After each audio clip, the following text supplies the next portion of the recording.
The very word secrecy is repugnant in a free and open society, and we are, as a people, inherently and historically opposed to secret societies, to secret oaths, and to secret proceedings.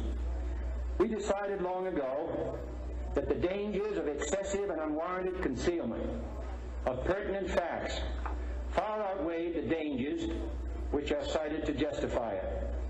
Even today, there is little value in opposing. Mr. Reisner? Yeah, Judge. There are a number of things that you need to respond to, but I want to give you a copy of the complaint so you can have that in front of you.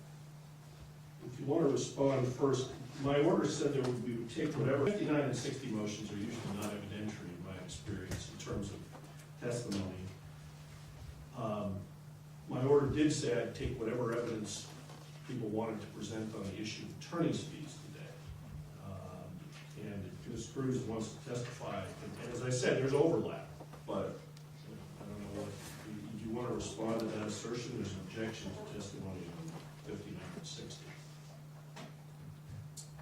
Well, let me be clear. I want to be clear. Your Honor is saying that we cannot present testimony on Rule 60C motion. What I'm saying is there's an objection, and I want to know your response to that objection. Well, my response is that Rule 60C requires us to show that there was some fraud and misstatements and the requirements of Rule 60C. You set a 3-hour hearing. It was my understanding that it included us giving testimony. I have documentary and oral testimony that I want to put on that would back up the matters that I said before, that would concretely show testimony under oath from the city of Tucson that included is that 30B6 deposition that shows there are lots of documents and information that they didn't turn over. So yes, I think that I should be able to present actual facts to back up my assertion. All right, this is what we'll do. I will take the testimony you intend to offer this afternoon, and I will take this matter's going under advisement after this hearing anyway, and I will consider the appropriateness of considering it for Rule 60 purposes and for the purposes of attorney's fees when I take the matter under advisement, but I will take the testimony this afternoon. If you're going to present testimony, let's get started. I don't want to run out of time on testimony. I'm sorry. Well, Okay. You'll have a chance to argue it. I'll give you an opportunity to argue it. I'm assuming that but if you want to present testimony, I prefer to get started with testimony. So, okay. you're smiling about something, Mr. Rashford. Yeah, I just heard a whole invention that this complaint was narrow. It's everything he said about this complaint being narrow is absolutely not true with plain English language, and that's why I've given you a copy so you don't need to say it before. It has in the, anyway, that's,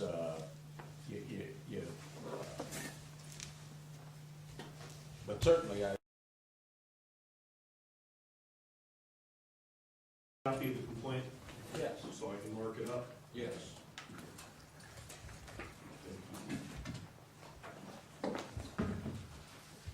Whenever you're ready, sir. You tell me, Judge, your name, please. My name is Cecilia Cruz.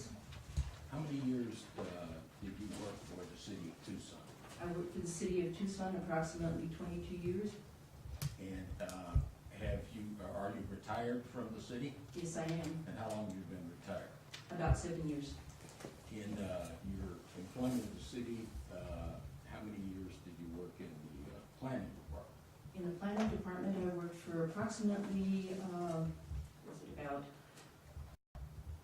15 years. And were you ultimately a principal planner with the city? Yes, I was. During your employment with the city, did you do an internship with the Tucson City Manager's Office? Yes, I did. In your career with the city, and particularly during those 2 years with the manager's office, did you learn how meetings were conducted and projects were managed? Yes. Objection. Calls for conclusion. What meetings, what projects? I'm going to overrule the objection, cross-examination. You can cross-examine Ms. Cruz. I worked in the city manager's office as an intern, but as an intern, we were assigned projects many times to work on. So I worked on specific projects for the city manager's office. One of the ones that I put together was the property and housing complaints section. And with that, it was my responsibility to put that project together. I also attended many meetings, informal meetings as well as formal meetings that I attended as my internship and as a project, working on projects. And for those meetings, was there typically agendas? There were agendas when the meetings were of import and when they weren't just dealing with one particular, can you get this done? If it was where people were coming in from different departments, when there was, yes, many times there were agendas. And were those circulated generally before the meetings? They were provided at the meetings typically. And was it typical that people would take notes at the meetings? Of course, we took notes. We had to remember things, and there was nobody writing down for us. So as people who attended the meetings, we took our own notes. And the when you did you write the public records request dated May 12th, 2013? Yes, I did. I put the request together. My husband helped me edit it. I did ask a friend who was familiar with public records requests if it was complete, because I wanted it to be very, very complete. I did also look on the internet to see how other public requests, what would be important to include in public records requests so that I could have a very complete one. But I was the author of it. And did you utilize your experience within the city to ask for specific documents? I had seen, obviously, working in the city, we get public records requests. I got them when I was working in the planning department, as well as when I was working in the property and housing complaints section. Public records requests from residents, citizens, as well as from the media. So I knew pretty much what they looked like. I knew, but like I said, I wanted this one to be very, very complete. So I did ask another person who had done public records requests. Your first category there is you asked for all hard copy documents. I asked for that specifically because having worked in the city, having been an employee of the city, I know that hard copy requests are your personal files that you keep at your desk on projects or your workload.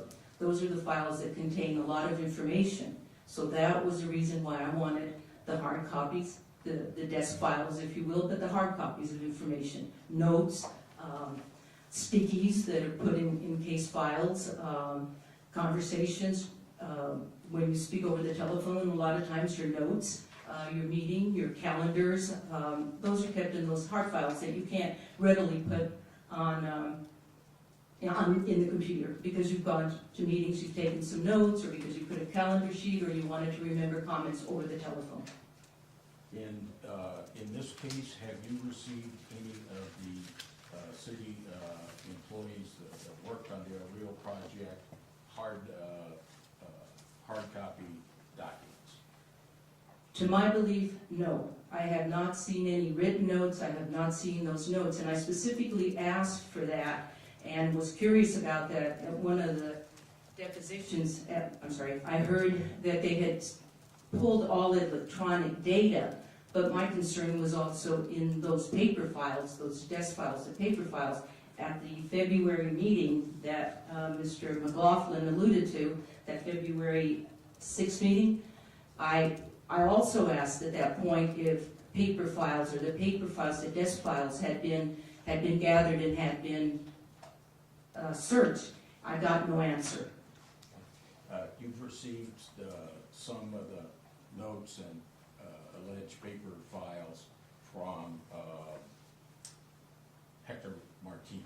Yes. Is that correct? Oh, yes. And- That was a request that we submitted also specifically of Mr. Martinez, because when I asked for this information on my first submittal, on the May 13th submittal for public records, I submitted that I wanted from all departments associated with the GCU La Rio, specifically saying all departments, but we hadn't gotten anything from the real estate division, which I thought was very key, that real estate department, very key in the negotiations or the identification of what would be offered by the city of Tucson to Grand Canyon University pertaining to El Rio. So we hadn't gotten anything, and I had to do another public records request specifically for that information, because we hadn't gotten it.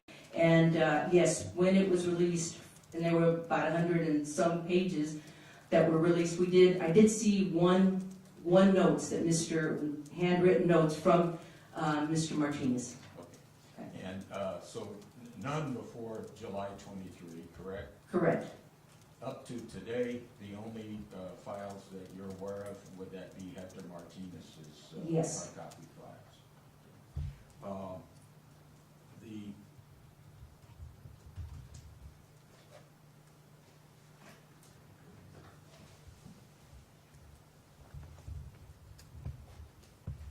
Has the city provided any of those files from any of the personnel on the working group on the Grand Canyon El Rio project?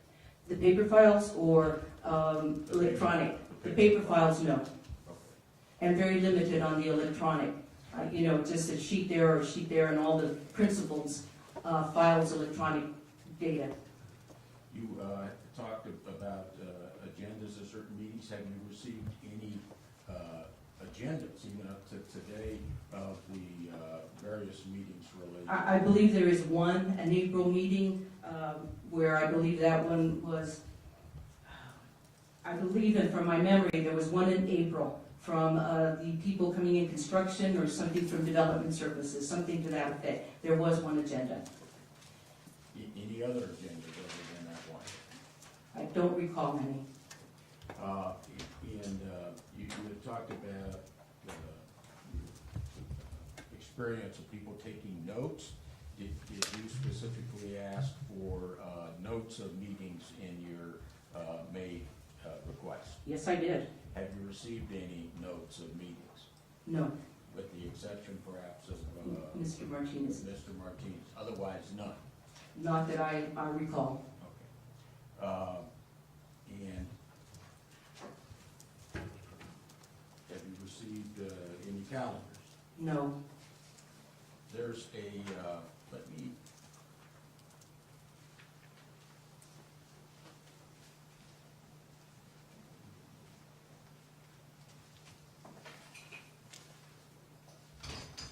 show you what's marked as Appendix Exhibit 1, this hearing, which is, Excuse me, Your Honor, is there a copy for me? You have exhibit 1?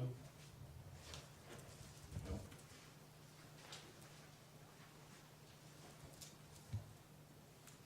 Is this it?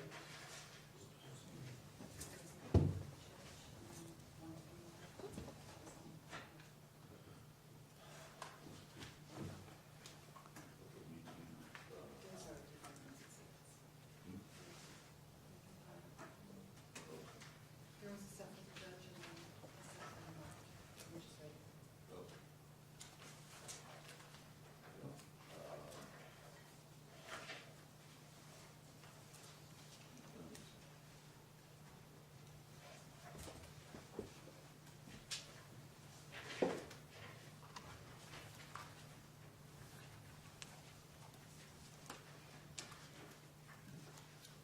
when did, Excuse me, Your Honor, I still don't have a You have copy. a copy of exhibit 1 from Mr. McGraw. yeah, I don't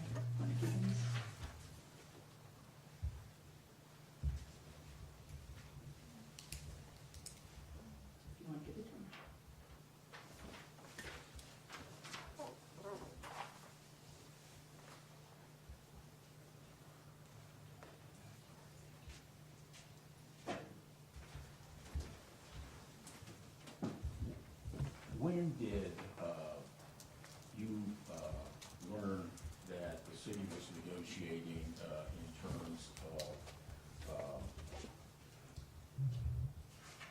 selling at El Rio Park or leasing it to Grand Canyon University? You know, approximately when you learned that? Objection to form.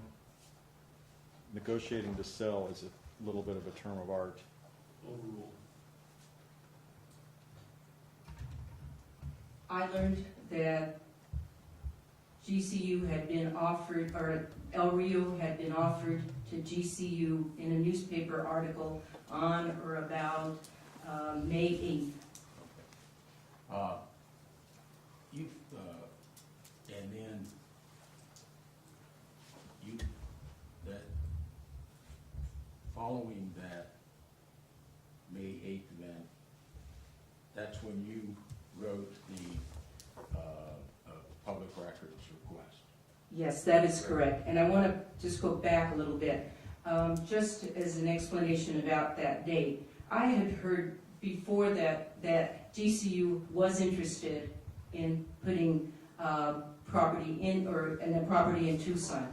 And Councilmember Romero did say at a meeting that GCU had showed interest in El Rio, but that she would get back to us if anything were to occur. On May 8th, out of the newspaper, that's when we officially heard, and really that's when because we had been, and I want to say this because we had been planning for El Rio to become a park, and that's how the coalition was formed, and I think it's important to give some of that history to get to that May 8th, and I'd like to do that. Because we were under the impression, many of us were planning a master plan for Joaquin Murrieta to tie in to El Rio and complete the dream of having El Rio and Joaquin Murrieta become one park for the West Side community.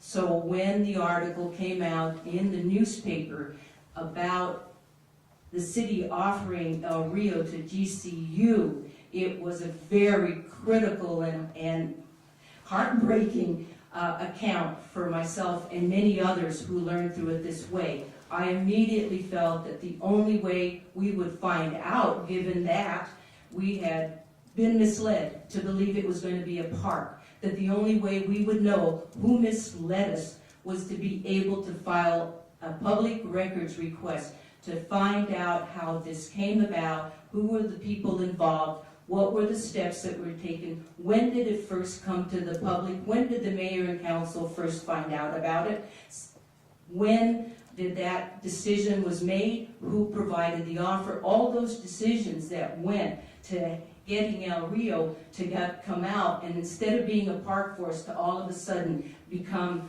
a concrete and mortar buildings.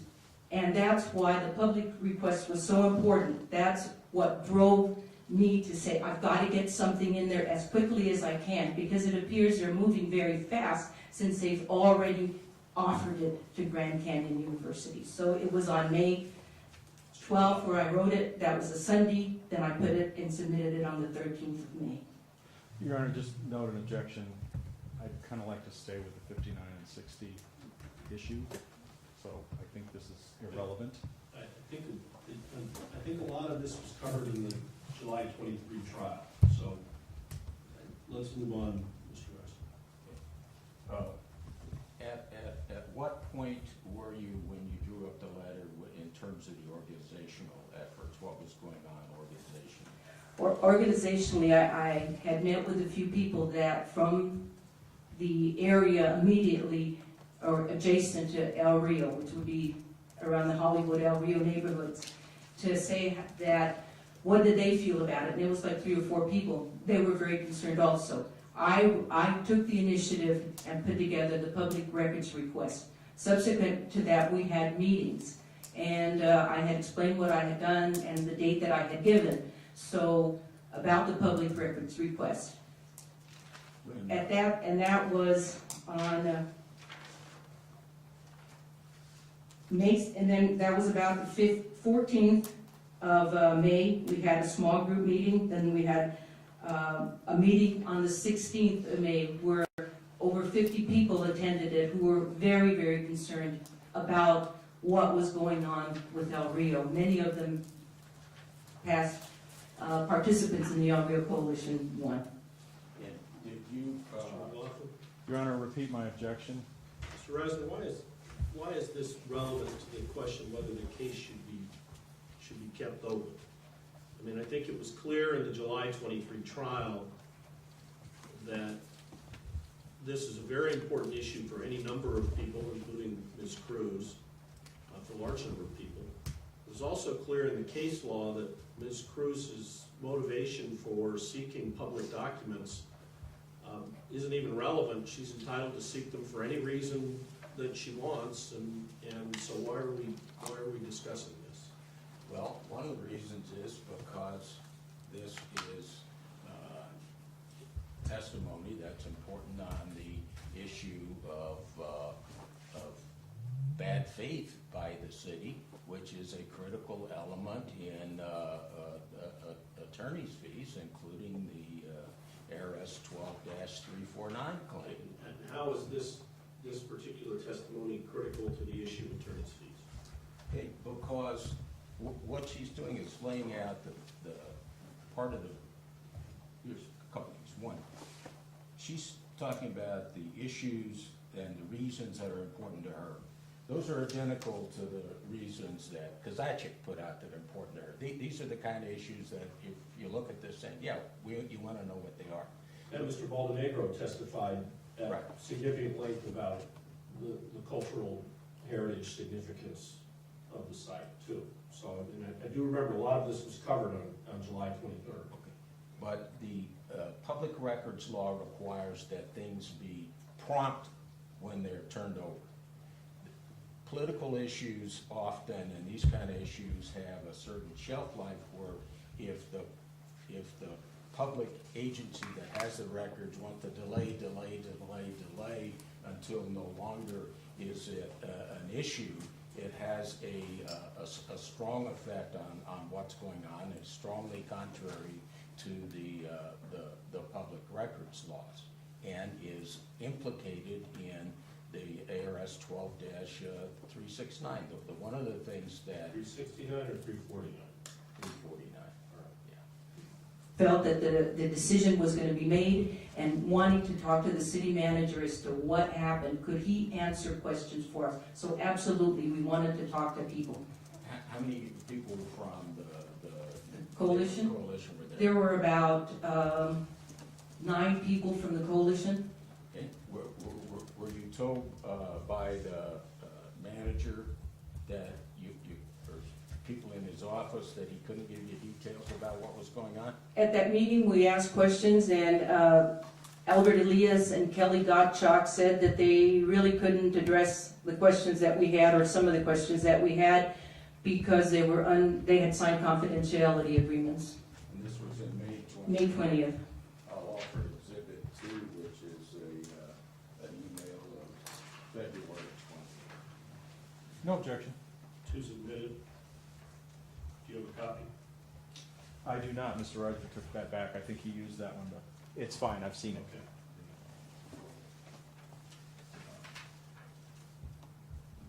Go ahead, Mr. Resnick. At what point, and in your, We had that meeting, and like I said, the neighborhood was there, but Mr.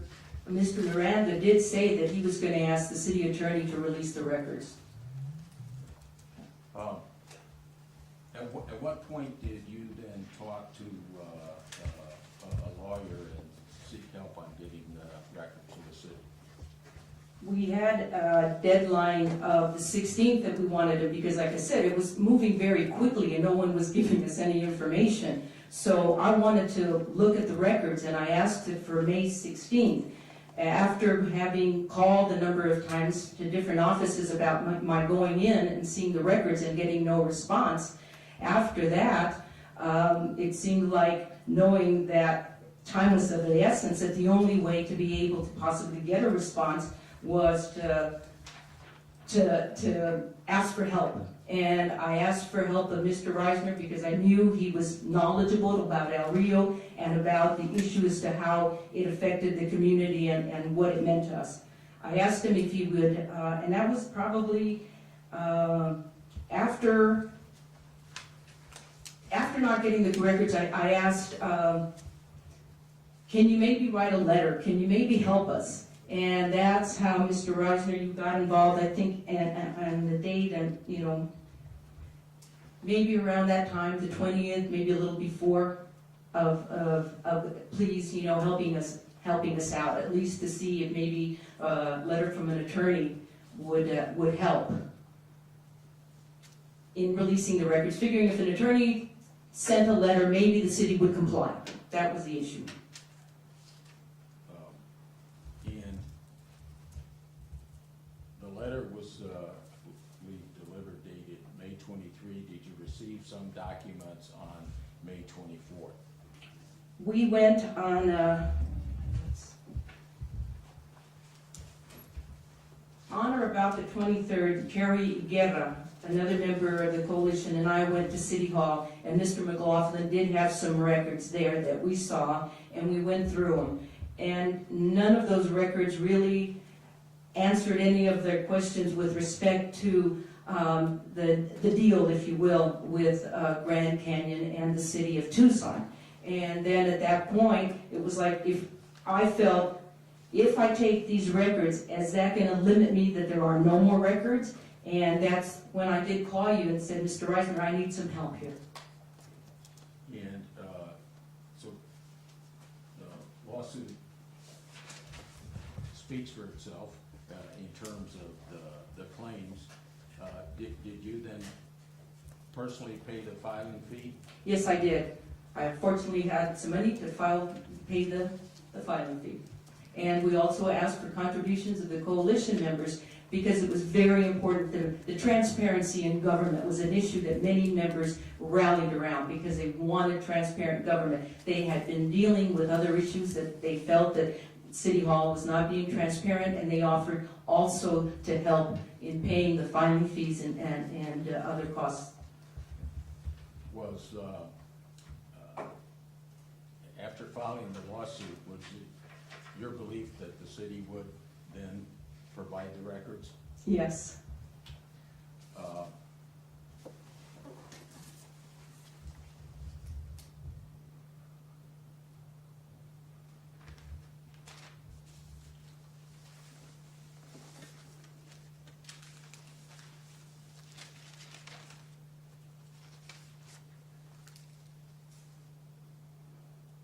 I think that's questions I have. So, Actually, we're on an hour and a half right now. We'll take our afternoon break and come back at 3:20. Mr. McLaughlin will cross it in. Thank you, Your Honor. Stand in recess for this, Cruz, you step down. And then I have the pleasure of jury duty tomorrow. Well, I don't know why we would go any longer than the allotted 4:30. Okay. All right. Thank you. Ms. Cruz, you indicated you retired from the city 7 years ago. Approximately, yes. Which city manager was manager when you retired? When I retired, the city manager was, and let me recall, during the senior moment. I believe that was when I stopped working for the city manager. I started with Mr. Gutierrez. And after Mr. Gutierrez,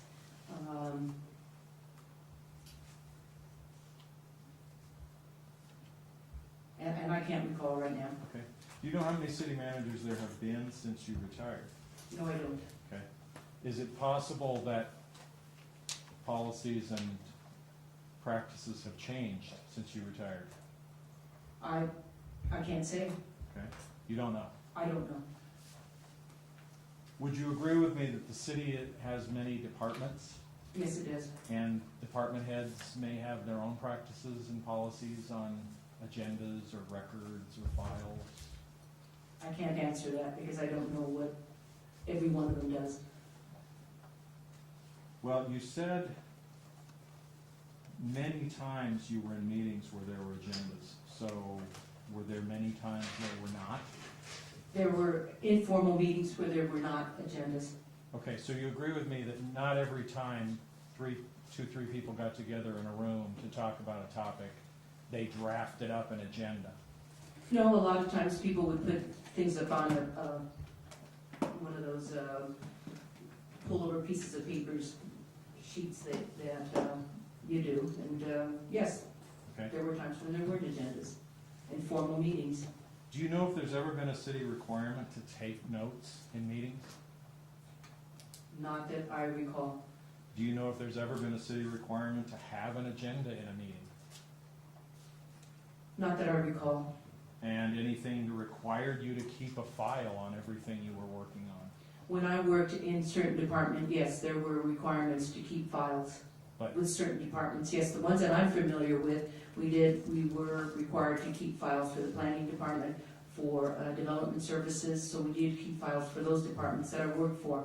And with the city manager's office, I know I was working on projects, and I had to have the files. Okay, so were those formal projects, for instance, like a certain property or a certain project? Yes, So, do you know, were there situations in every case where someone had to keep a file? there were, certainly when it had to do with a specific property, if it was a property that had had complaints, like in the complaint section, yes, we had to have a specific file for that property where there had been a complaint. When we were working on rezonings or other planning land uses, there were files that were required on those particular cases. But not everybody would have a file on every topic they ever worked on, right? If you worked, and I can speak for myself and other people that I knew, if I was working on a project, yes, I had a file, because that would be where I would keep the information that, who knows who would ask me, the city manager, my supervisor, the department head, and where was I at, what was I doing with that project or that case. So are you telling me there's never a situation where someone wouldn't have a file that was working or knew something about a topic? You know, I can speak for myself, I cannot speak for everybody else in the city. I can speak for the people I supervised and for myself, and I know for the people that I supervised, I certainly wanted them to keep files. A lot of them were requirements on, like I said, specific properties that had a complaint required that we kept a file. But if everyone who was involved with GCU talked about things, are you saying they all had to have files? I can't speak for those individuals. I would expect that if there were people that were heading a project, if there were the principals, I would imagine that they would have files, because when there were projects I worked on, if there were principals, most of them had their files that I am aware of. So if someone said they didn't have a file, or they didn't have notes about a meeting, you would say they were, are they lying? Are they mistaken? Are they, what does that mean to you?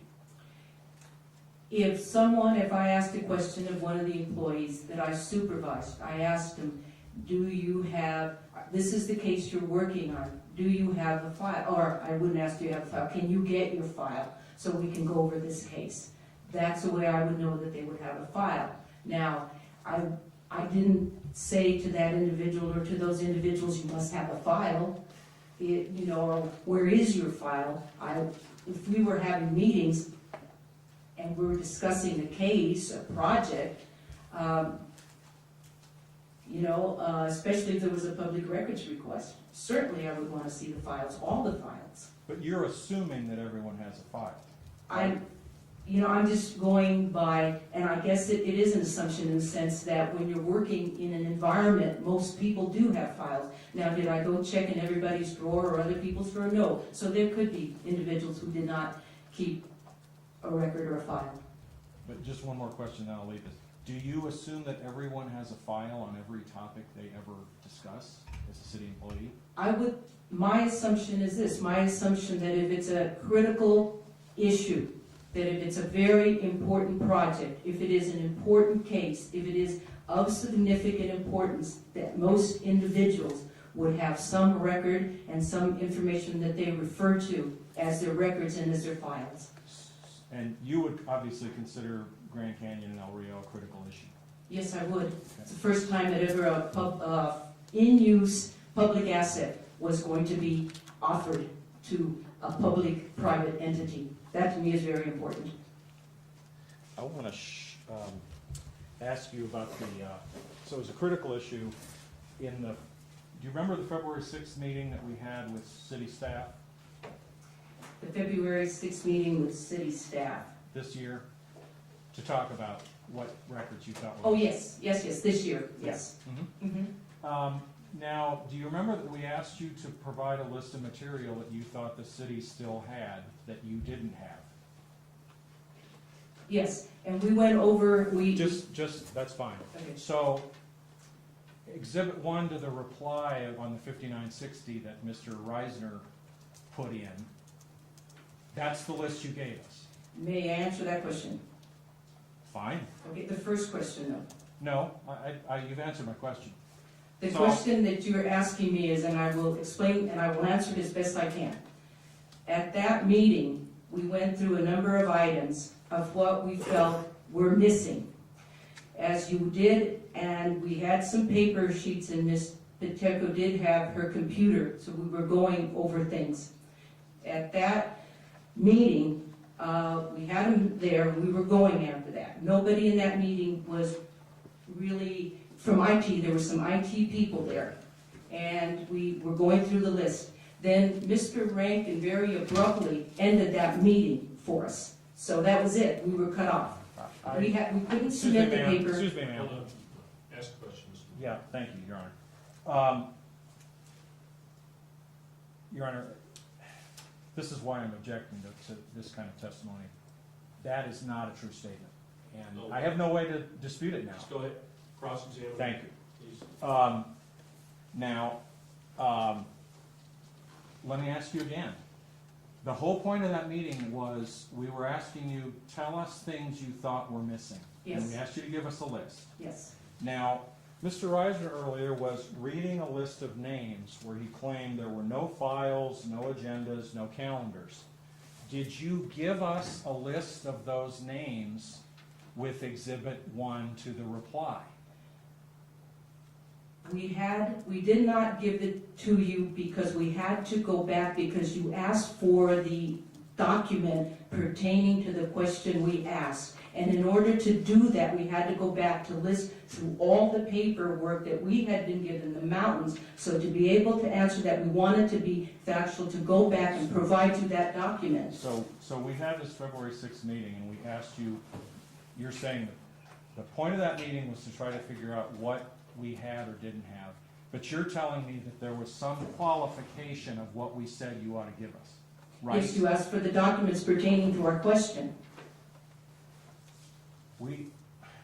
So you're saying we did not ask you for, just give us a list of what you think you're missing, and we'll look for it? Yes, you did ask that, but you also asked for the document, and that's what, again, when you need the document pertaining to the question, we would like the attachment to this document. You asked us to provide you the document of where we were asking for that attachment. I'll just circle back. Mr. Reisner was reading earlier a list of names and claiming, oh, there's no records from any of these people. You did not include that in the list that we asked for you to give us informally, correct? We were going, Yes or no? It's a yes or no. It can be answered yes or no. It can't be answered yes or no. So you can't say whether you gave us that list. We didn't give you those names at that point, but in my original request, I asked you for the principals, and I did ask at that meeting, I wanted paper files of the principals involved in the project. May I approach the witness here? You may. Thank you. Ms. Cruz, I'm handing you Exhibit G. First paragraph. Could you please read the, and I've lost track of myself. Read the second to the last sentence. Second to the last sentence, okay. On behalf of the city manager, I am providing an initial response to your list. And read the next sentence. I hope to have additional responsive information and material for you soon. Okay.